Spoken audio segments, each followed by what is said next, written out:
com et par expérience, c'est-à-dire quand on dit mois de Ramadan, c'est automatiquement l'augmentation des quantités de déchets. D'accord. Dans une journée ordinaire, on collecte 1100 tonnes par jour. Durant le mois de Ramadan, on arrive jusqu'à 1300 tonnes par jour. Donc il y a une augmentation qui varie entre 10 et 20% par rapport à une journée normale.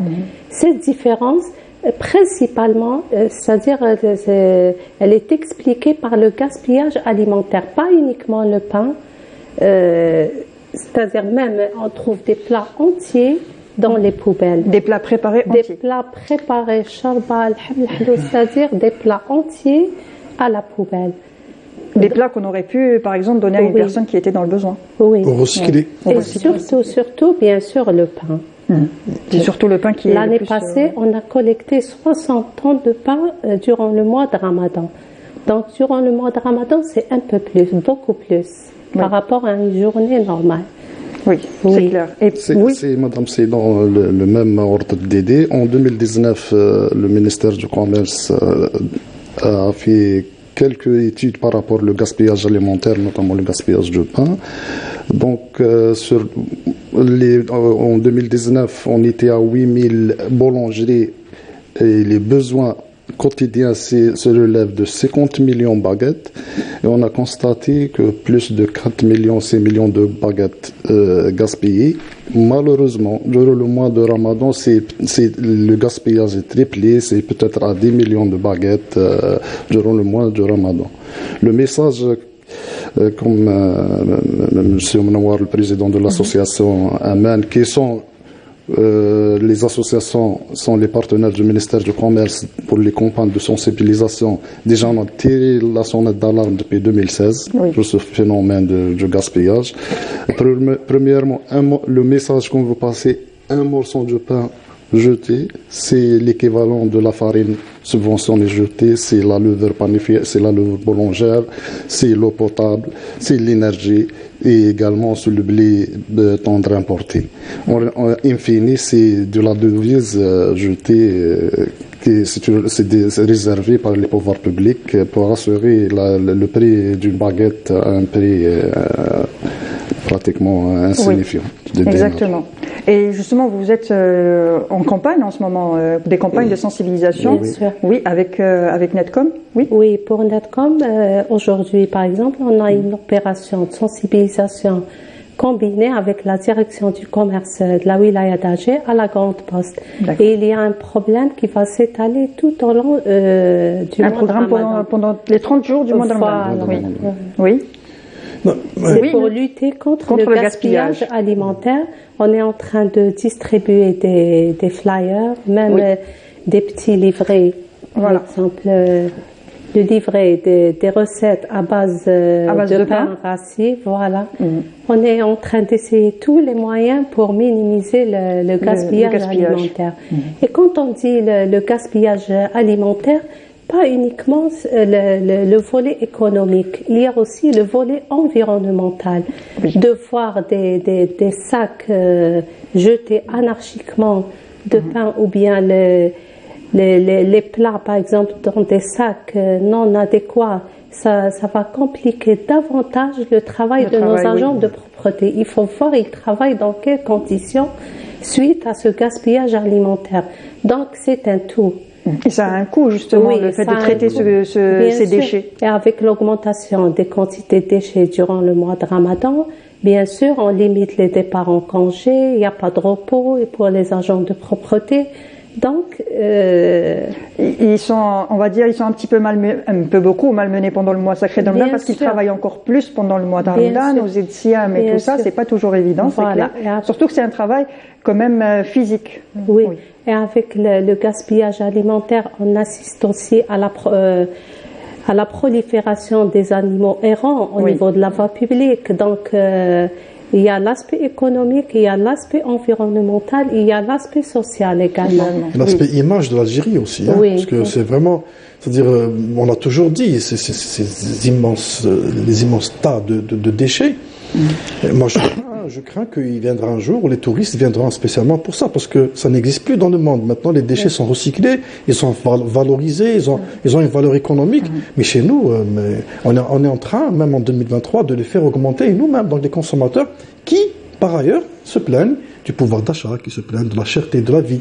Donc, c'est un phénomène. D'ailleurs, c'est pour cela que, moi je dis même aux gens du ministère, les campagnes pendant le Ramadan doivent augmenter parce qu'on augmente dans le gaspillage, on augmente dans la consommation. D'ailleurs, même on le dit, même, on doit augmenter même le contrôle.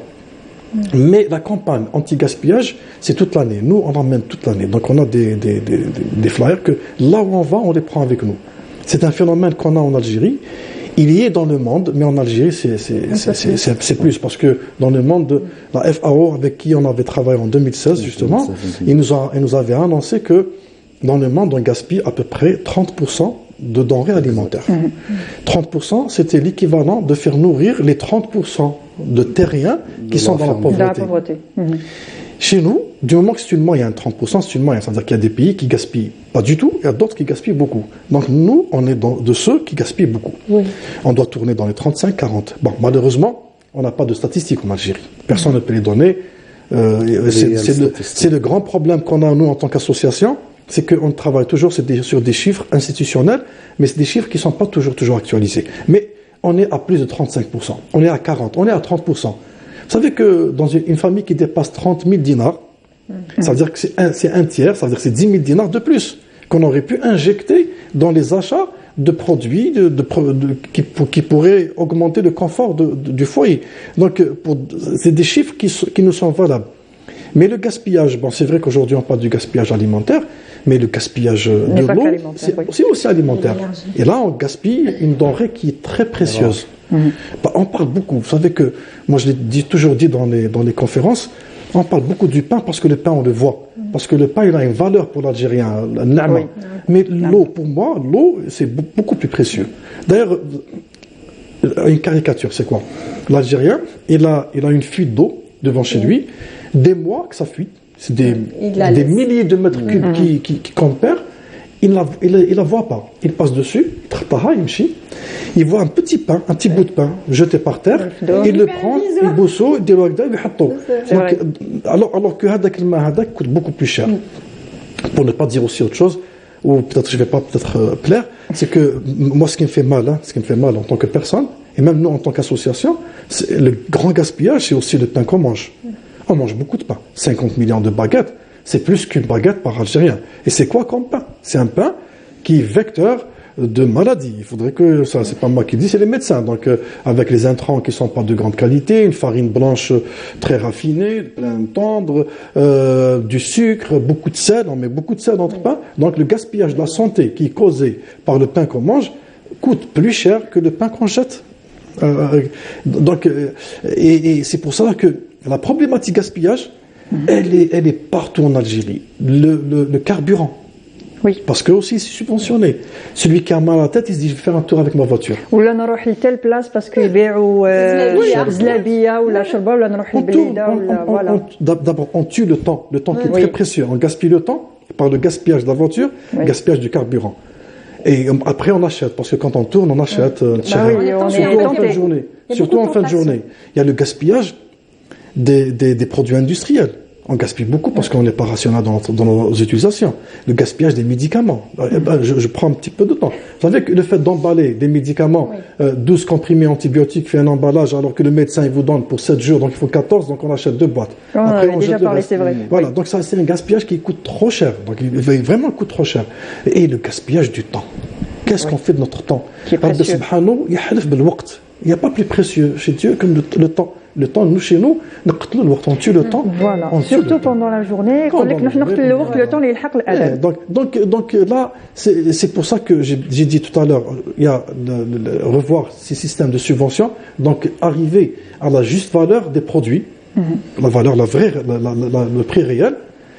Mais aussi, le deuxième point, c'est l'éducation. Et l'éducation, ça commence dès le jeune âge, à l'école. Déjà à la maison et puis à l'école aussi. Oui, mais voilà. L'école, normalement maintenant, on doit reformer les enseignants d'abord pour former les enfants pour une vraie culture de consommation Une culture où c'est une culture de consommation saine et consommation rationnelle, donc une consommation responsable. On en a besoin, parce que dans le futur, on n'aura pas la même aisance. Oui. Le monde est en train de changer, le climat change, les problèmes géopolitiques, donc on va bien compter nos sous. On doit préparer ces nouvelles générations pour que dans 15-20 ans, on trouvera une génération qui puisse faire face. Parce que si on retire du gaspillage de 30 ou 40%, c'est comme si on va augmenter notre PIB, on va augmenter nos revenus, on va augmenter notre trésorerie familiale, trésorerie nationale. Donc avec ça, parce que par exemple maintenant on voudrait cultiver encore plus, ouvrir encore des nouveaux champs de culture.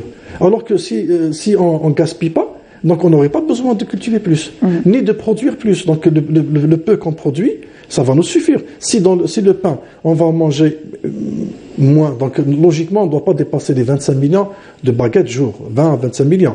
Donc pourquoi encore ouvrir d'autres boulangeries, dépenser encore plus de gaz, d'électricité, importer plus de farine et plus d'eau. Donc on doit revoir les choses différemment. Donc au lieu d'augmenter dans la production, on doit diminuer dans le gaspillage et avoir une consommation responsable qui doit commencer par l'école, madame. Donc l'école, c'est très important. Oui. Monsieur Mnowar a parlé de plusieurs sujets intéressants, mais par rapport à l'éducation dès le jeune âge des enfants taouana, le ministère du Commerce, la semaine de 9 mars au 15 mars, a organisé la première édition arabe de la protection des petits consommateurs. Je pense que les enfants, c'est les acteurs de changement. Le slogan de cette campagne, c'est à travers de l'ensemble du territoire national, c'est conduit des wilayas avec l'association, avec l'accompagnement des associations de protection des consommateurs. Le slogan, c'était construire une génération prometteuse, c'est-à-dire le changement commence par l'éducation de nos enfants. Les plus petits. Ça consistait en quoi justement? C'était une quinzaine de jours. C'est une semaine de 9 au 15 mars. Voilà. C'est chaque journée consacrée à une thématique, par exemple les droits des consommateurs. Premièrement, une journée a été consacrée pour la promouvoir l'alimentation saine, les accidents domestiques. Une journée a été consacrée spécialement pour lutter contre le gaspillage alimentaire. Déjà, on a travaillé même avec le ministère des Affaires religieuses, des prêches unifiés au niveau du vendredi par rapport pour lutter contre le gaspillage alimentaire. D'accord. Et il resterait maintenant qu'il y ait maintenant. Moi, je voudrais que ce Ramadan 2023, parce qu'il est un peu spécifique maintenant, c'est la nouvelle Algérie, et on est pratiquement arrivé à un état où on a constaté que la culture de consommation, on ne pourrait pas la changer par la sensibilisation comme elle a toujours été pratiquée. Donc il est temps de faire une évaluation et de dire qu'il va falloir qu'il y ait un travail continu. Par exemple, les prêches des mosquées. C'est bien, moi j'ai beaucoup apprécié. Maintenant, il y a des imams qui ont lié un peu la science aux prêches religieux. Oui. Mais il faudrait que le travail soit continu à longueur d'année. C'est comme la publicité. Il ne faut pas que ce soit occasionnel. Oui, c'est campagne dans les écoles. Par exemple, les écoles, c'est bien, mais l'idéal, c'est qu'il y ait des cours officiels sur lesquels les élèves vont être examinés. Donc ça rentre dans le programme, même dans nos révisions, même les parents ils vont les faire réviser sur des cours de civisme, des cours de culture de consommation, etc. Donc, à mon avis, donc maintenant, c'est peut-être l'occasion, je profite que j'ai un cadre du ministère pour dire qu'il va falloir maintenant instaurer des mécanismes continus et à longueur d'année, qu'on va pas s'arrêter, on va pas faire du conjoncturel. Le conjoncturel, on l'avait toujours fait et on en sent toujours là. Ça marche pas. Ça marche pas parce que il va falloir, maintenant, on a d'éminents experts pour évaluer un peu la situation dont on est, faire des études, des recommandations et les commencer à les faire appliquer, et tous. Donc l'éducation nationale, les affaires religieuses, le commerce, les médias, très important, nous, les associations, et même tous les secteurs, parce que je dirais que les collectivités locales, les APC par exemple, il y a beaucoup de travail à faire. Donc le travail est à l'année et pendant plusieurs années pour qu'on puisse arriver à des résultats. Moi j'imagine si le travail qu'on fait pendant le Ramadan, il est fait sur les 12 mois, on va arriver dans 2-3 années à de vrais changements. Inch'Allah. Voilà. Et ce que je vous propose tout de suite, c'est de suivre un micro-trottoir de notre journaliste et collègue Halim Yaïch.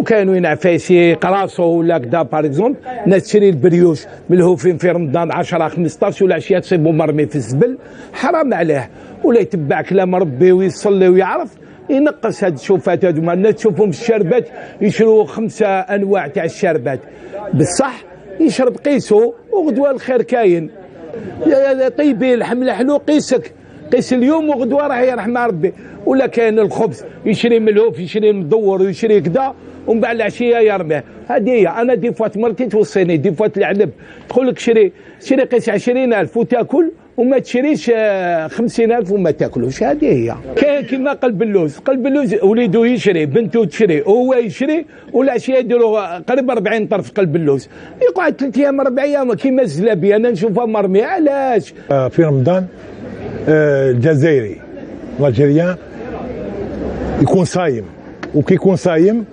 عباك يدخل لا بولونجي واش يواسي يجي يدي خبزه ولا زوج ويشوف الانواع تاع الخبز لي فاريتي تاع الخبز الو واش يواسي اعطوني خبزه منا زدي وحده منا اعطيني تاع الشعير اعطيني تاع كذا حتى يسب روحو بواحد 7 خبزات من الخبزات كي يلحق للدار في الدار المدام لي زونفون ولا حاجه اللي يخرجوا يخديو برا هما تانيك هذا يجيب الزوج هذا يجيب 3 يجيب 4 حتى يولوا ب 15 خبزه ولا 16 خبزه واش يواسوا يروحوا يرموهم هذيك الخبزه هذاك والخضره مع اللي راهي غاليه خلاص هذيك القضيه نتاع تشري خفات تاع خضره هم يشرو كاع يتيكو جور لو جور ويشري كيما نقولوا حنا 3 حبات بصل 2 حبات قرعه يشري طوماطي 2 حبات 18 طوماطي شحال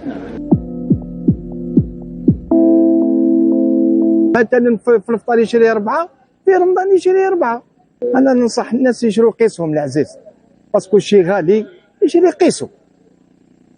قيسو كي يدخل للمارشي يشري قيسو يشري قيس اليوم وغدوه ويا رايحه يعني قيسو باش ما يرميش ما يبدلش. انا من ناحيه الماكله ما عنديش تبديل لا الحمد لله مي كما نقولوا نشري كما نقولوا منا هكذا عفايس هكذا ما ممكن نحس روحي شغل مانيش قادره نطيب ديك الحاجه ولا هكذا نمدها على فوز قبل ما تفسد صح نشري زياده مي صح باش نرمي ولا هكذا لا الحمد لله. انا الخبز في رمضان ما نشريش خلاف 2 خبزات يعني عائلتي كومبليت تكون من 6 انا ولادي كما ولادي ما ياكلوش يحبوا ياكلوا مغلبوره يعني نشري خبزات وحده في كونجيلاتور وحده في الطابله اي كملوا الماكله ما كلاوهاش نعاود نرفدها نحطها في الكونجيلاتور مي صح كاين جيران قدامي شغل هذوك اللي عندهم ما نقولوا حنا الاغنياء يشروا يطيبوا الله بعد في الاخر تلقى الماكله تاعهم في الزبل حاشاك.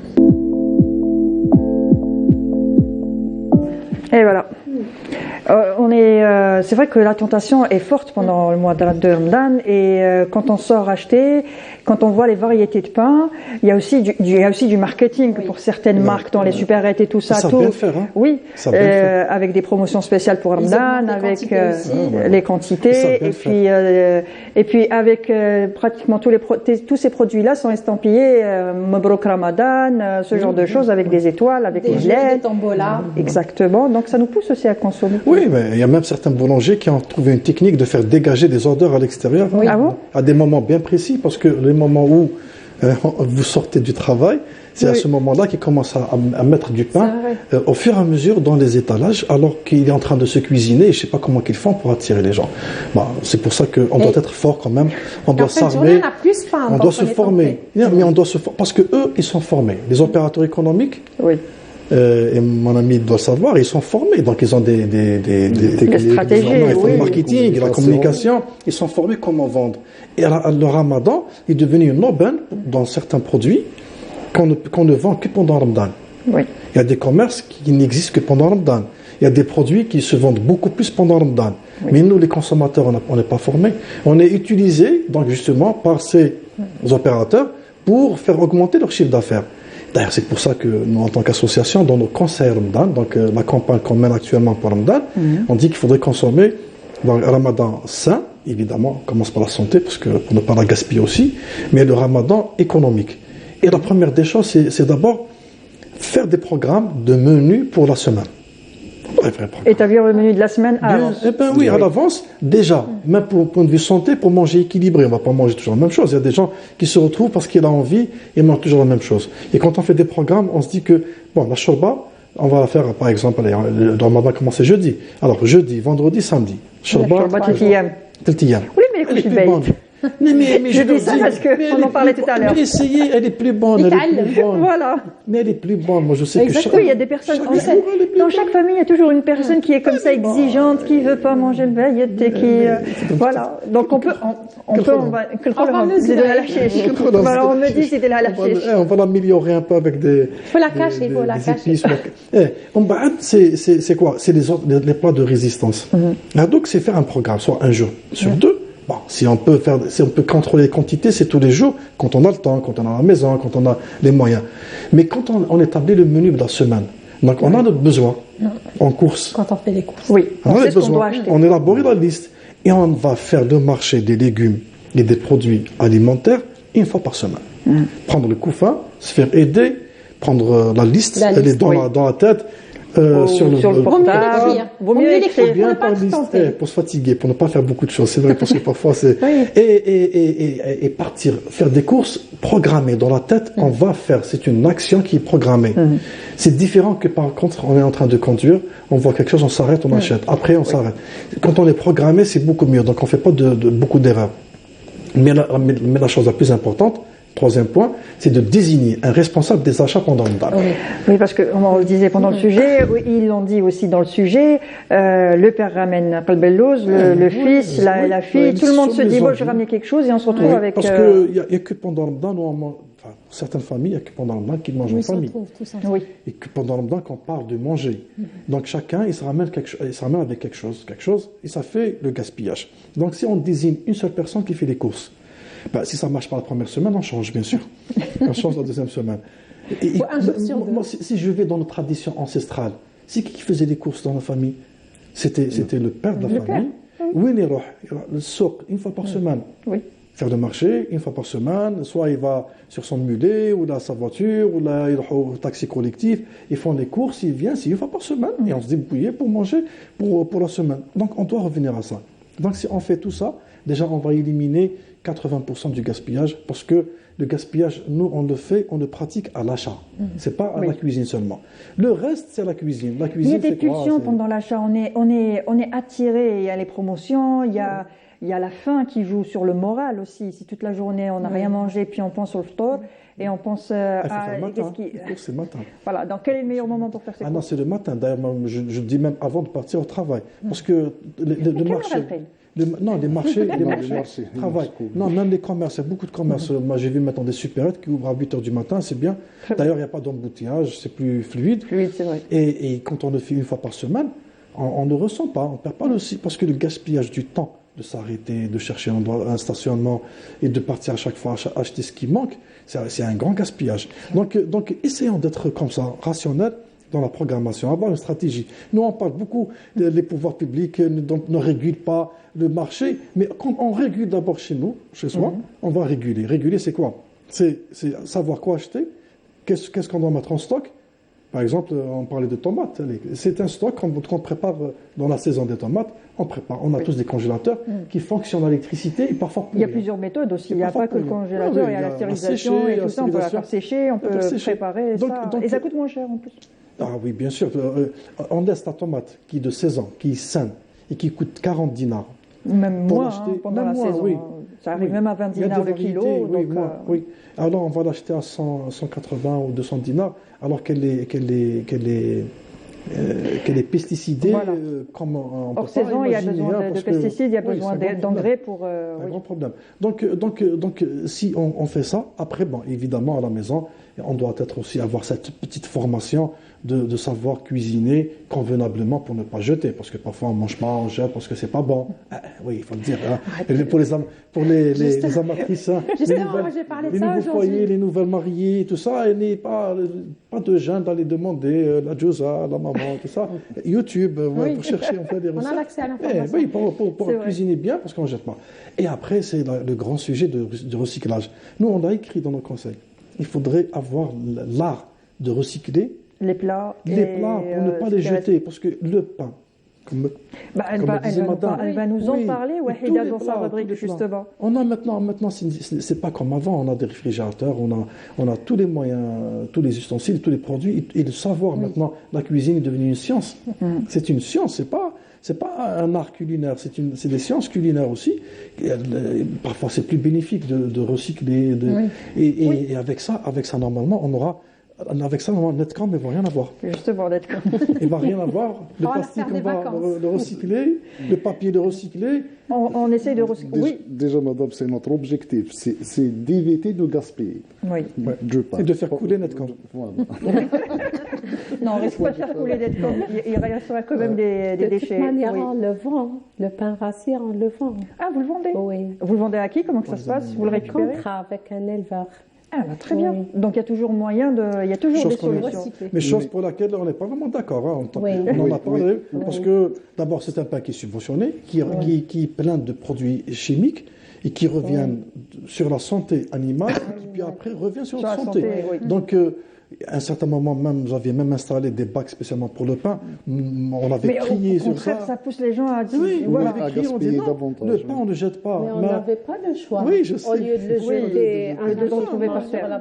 Parce que c'est. Non, oui, je sais. Je le dis comme ça pour que les gens mettent cloche, parce que de toute manière, on n'avait pas le choix. Mais c'est du gaspillage.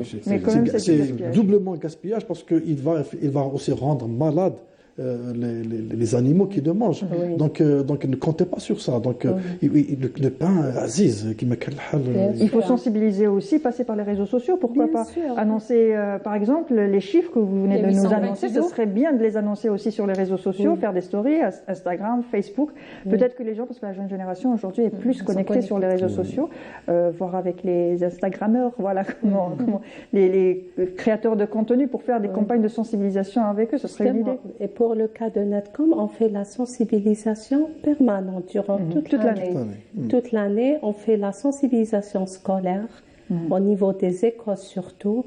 On fait le porte-à-porte au niveau des placettes publiques. Voilà, au niveau des placettes publiques et par exemple le site Sablette, les endroits de loisirs. Voilà.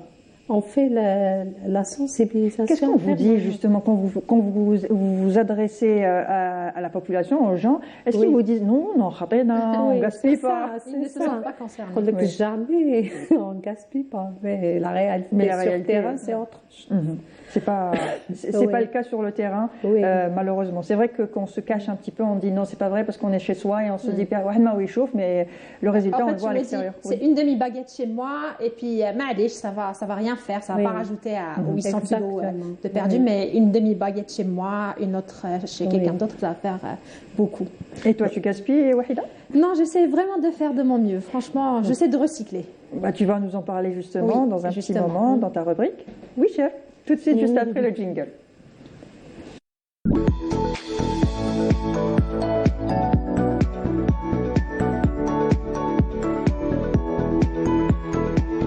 Alors, Wahida, tu vas nous parler de recettes, de récupération, du pain et tout ça. Exactement. Donc, qui n'a jamais eu les yeux plus grands que son ventre durant le mois de Ramadan? On a tous eu une personne qu'on connaissait autour de nous, bien au sein de notre famille. Donc, pour ne pas gaspiller, je propose aujourd'hui des astuces, des petites recettes qu'on peut utiliser chez nous pour recycler les repas de la veille.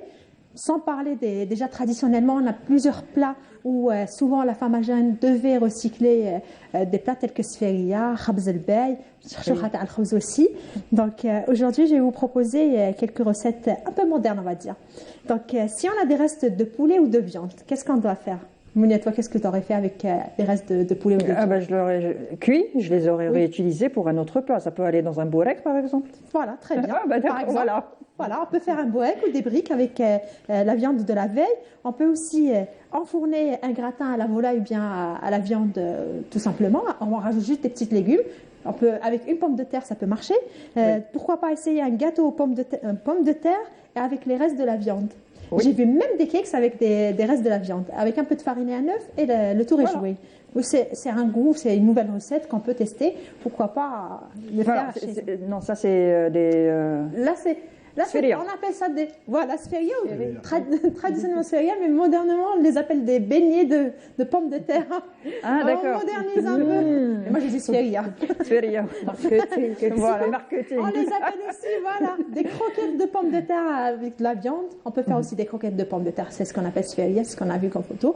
Donc, on peut aussi recycler notre viande en faisant avec une pomme de terre des croquettes tout simplement à frire et on rajoute avec une soupe ou une sauce. Attendez, c'est des croquettes de pommes de terre à l'intérieur. Mais sphéria, c'est que le pain, non? Oui, sphéria, c'est avec le pain. Mais d'accord. En fait, maintenant, comme ils sont en train de changer un peu les recettes et d'essayer de faire avec les moyens du bord, donc les noms ils changent et il y a des confusions. D'accord. Donc c'est pour ça qu'ils disent des croquettes ou sphéria. Mais sphéria, wahda, c'est avec du pain.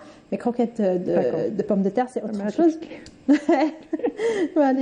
Donc sinon, on peut aussi faire des salades. Donc on récupère les bouts de viande, on les coupe en